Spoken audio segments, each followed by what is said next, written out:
After more than 5 years of waiting, the High Court in Kenya finally delivered its verdict on the murder of businesswoman Monicah Kimani, who was killed in her apartment at Lamuria Gardens in Nairobi back in 2018. The murder that took the country by storm. Jowie Irungu, alias Jowie, a former special security operator, was the prime suspect, was found guilty of the horrific murder.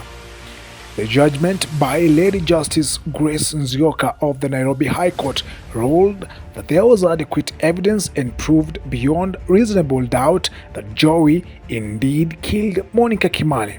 However, Jowie defended himself in the 6 years of the murder case, but these are the key things that sold him out to be found guilty. Number 1. Whether Jowie Irungu knew Monicah Kimani before her death. Jowie, in his defense, denied knowing Monicah Kimani. This would later be found to be a lie.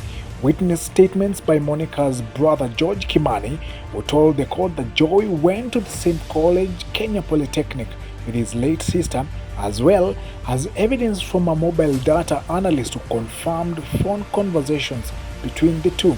Court therefore confirmed indeed the two, Monicah Kimani and Jowie Irungu, knew each other. Number 2. Jowie stole and used the stolen ID to access Monicah Kimani's apartment in Lamuria Gardens in Nairobi.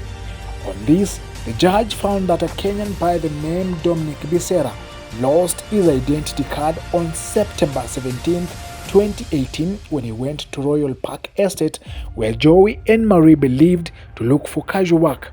It would later be proved in court that one of the people who visited Monicah Kimani on the fateful night of September 19, 2018, before she was murdered, produced an ID in the name of Dominic Bisera, this linking Jowie to the murder. Number 3. The clothes Jowie was wearing that day implicated him in the commission of the murder. From the prosecution witness accounts, there was a collaborative evidence. This means that the people that spoke to the court said the clothes Jowie was wearing on the fateful day matched with those he was seen on the night of murdering Monicah Kimani.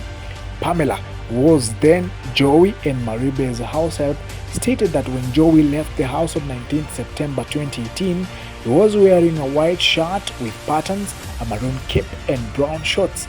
A gentleman named Jennings stated when he met Jowie on the same day, he was wearing the same t-shirt, brown shorts and a maroon cape, the clothes being an element of the person that was seen on that day in the Monicah Kimani apartments. Number 4.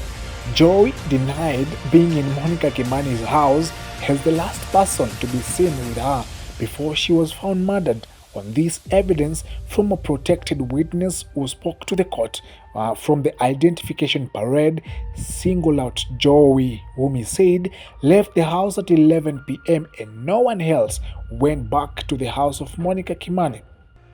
Number 5. Whether Jowie had a gun on the fateful day of the murder.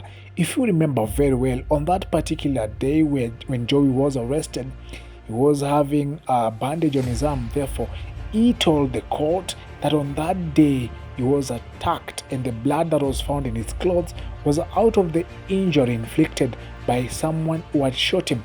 But on this, evidence confirmed that indeed there was no shooting at Jowie, but Jowie intentionally secured a gun from his neighbor, which he intended and used to subdue the deceased, who is now Monicah Kimani. His neighbor, he was called Joseph Kasaini, testified that Jowie had earlier borrowed his gun to go on what he said was a refresher training, because you remember Jowie was a security operator, returned it and then borrowed it again. According to Kasaini, who was before court, told the court that Jowie was supposed to return that gun after 2 days, but he did not do so.